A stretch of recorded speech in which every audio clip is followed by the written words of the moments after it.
Ya, selamat siang. Bertemu lagi dengan saya pada pembelajaran sistem komputer ya untuk semester genap, dan untuk beberapa hari ke depan kita akan sering bertemu ya.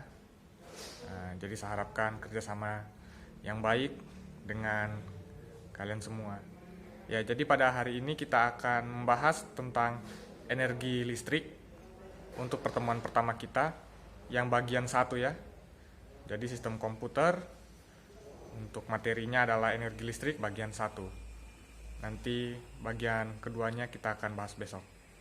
Baiklah, tanpa panjang lebar lagi, silakan perhatikan video materi yang telah dipersiapkan ini. Sistem komputer pertemuan pertama untuk materi energi listrik bagian satu. Jadi istilah energi itu ya kita dapat atau kita sering dengar dalam kehidupan sehari-hari. Contoh seperti energi panas, cahaya kimia, dan gerak. Sifat energi diantaranya tidak memiliki bentuk ataupun wujud ya, maupun warna. Tetapi keberadaannya dapat dirasakan seperti temperatur tinggi, itu seperti suhu, lalu kemudian ada gerakan, dorongan, dan listrik. Kemudian sumber energi. Adapun pengertian sumber energi itu adalah segala sesuatu yang menghasilkan energi itu sendiri. Contoh seperti matahari, angin, cahaya, listrik, dan atau kimia. Ya. Dengan demikian dalam pemberian nama sering dilekatkan pada sumber yang menghasilkan energi seperti energi matahari, energi angin, energi gerak, dan energi panas. Sumber energi pada dasarnya dapat dibagi menjadi dua. Oke, di sini dalam penamaan itu biasanya digunakan penamaan dari sumber energi itu sendiri ya. Misalkan PLTA, Pusat Listrik Tenaga Air. Itu karena memiliki sumber energi dari air. Ya. Lalu sumber energi pada dasarnya dapat dibagi menjadi dua, ya.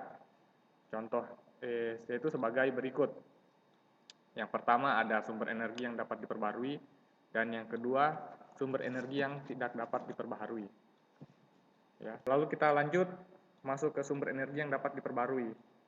Sumber energi yang dapat diperbarui ini ialah energi yang memiliki jumlah tidak terbatas, ya, atau unlimited kalau bahasa kerennya. Ya. Jadi jumlah tidak terbatas ini meskipun kita pakai berkali-kali tidak akan pernah habis ya. Walaupun sudah kita pakai mungkin setiap hari, dia tidak akan pernah habis. Misalkan seperti energi panas matahari ya, yang dapat digunakan dalam solar cell atau panel surya, atau jika kalian masih tidak tahu itu yang bisa digunakan pada listrik dengan menggunakan tenaga matahari ya. Nah, kemudian selain energi matahari yang memiliki jumlah tidak terbatas, ada pula sumber energi yang lain seperti angin, lalu bumi, gas alam, biomasa. Ya, biomasa itu seperti pohon atau potongan-potongan kayu ya. Kemudian ada energi air yang digunakan dalam pembangkit listrik. Kemudian yang kedua, sumber energi yang tidak diperbarui, yang tidak dapat diperbarui. Ya.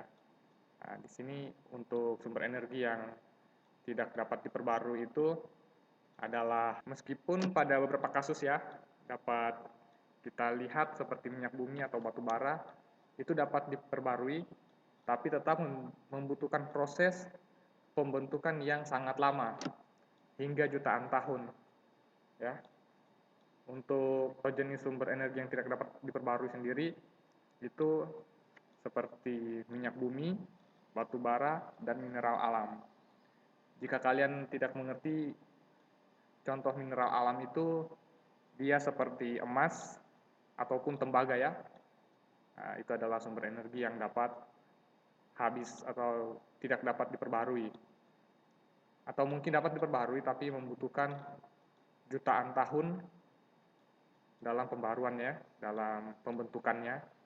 Kemudian pada dasarnya ini teori energi listrik itu bermula dari penemuan Thales.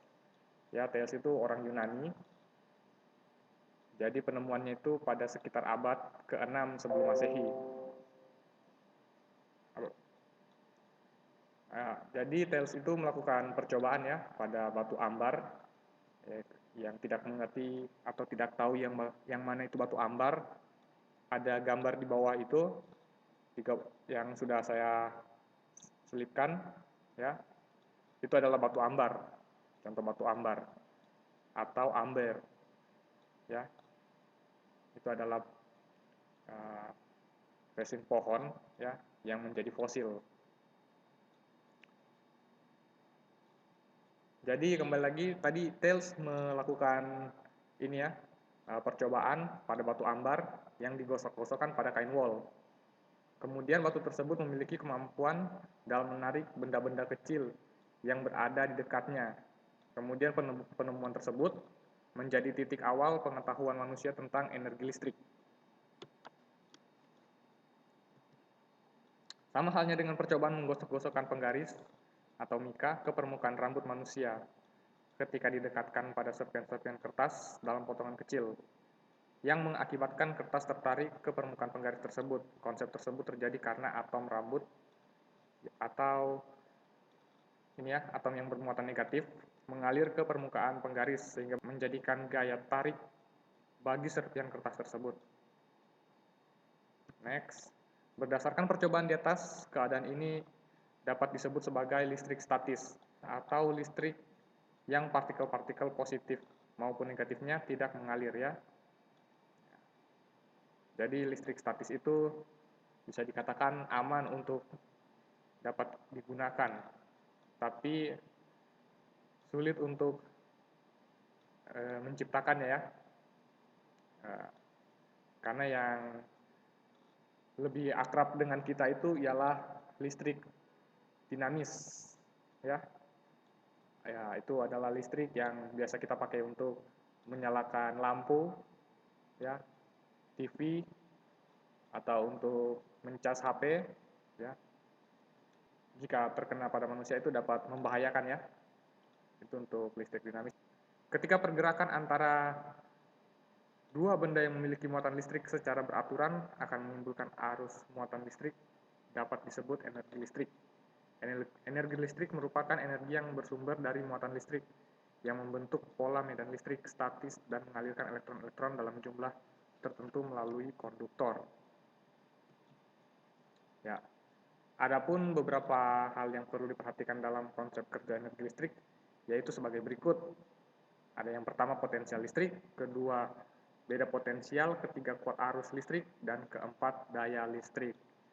Nanti untuk ini kita akan bahas pada pertemuan berikutnya. Jadi sekian untuk materi kita yang pertama pada sistem komputer hari ini. Terima kasih telah memperhatikan dan sampai berjumpa pada pertemuan yang akan datang.